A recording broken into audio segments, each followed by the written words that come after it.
I'm James Fester. I've been a public school teacher for 10 years, and this year, my first class of students is graduating from college. This makes me feel proud, old, but also reflective because it makes me wonder what could be done better to support students as they transition out of the K-12 world and into college. I learned that somewhere between 20 and 30% of our new college students aren't able to make this transition successfully, and after reaching out to some of my former students, I found that many of them felt that the number one reason students don't complete freshman year is isolation. I wondered what the best way to reverse this trend was, and soon I hit upon an idea: fighting isolation with isolation.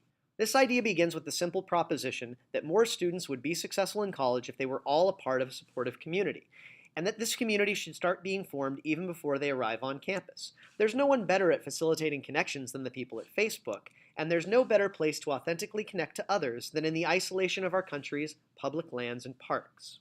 So here's how it works. College-bound students are encouraged to sign up for a pre-orientation outdoor excursion through Facebook that is student-led and university-sponsored. They may even have a few choices of what they'll do, but each trip is a chance for them to start forming their new community and transition into college life gently and away from the hectic pace of the connected world. While they wait for departure day, Facebook helps them connect to the other people in their trip group, called their Grove, with the help of Nature Mode. On its surface, Nature Mode works similarly to the airplane setting by saving battery life for things like capturing photos and videos. These mementos will be stored in Nature Mode's memory for uploading and also shares them out in a pre-formatted slideshow once the trip is over.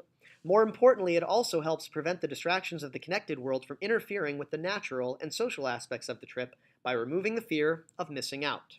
How does it do that?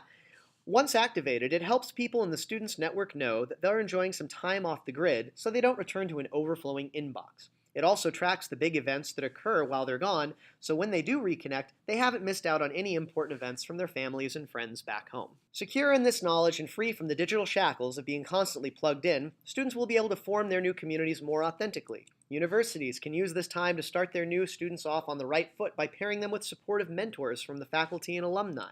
They will even take part in service activities aimed at helping to protect and preserve our nation's public lands and natural spaces, solidifying their connections to the world around them, and helping our country by creating a new generation of stewards for the environment. But the experience doesn't end with the trip.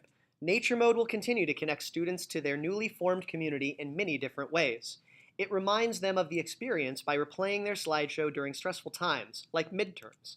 It will remind them of the importance of taking time away from their networked life by tracking how long it's been since they last disconnected. And when the call of the wild becomes too much for them to resist, it will help them signal their new community to help them organize their next walk in the woods. Naturalist John Muir once said, "Between every two pines is a doorway to another world." We hope that you'll consider our idea so that we can take a new generation of leaders through this door as well.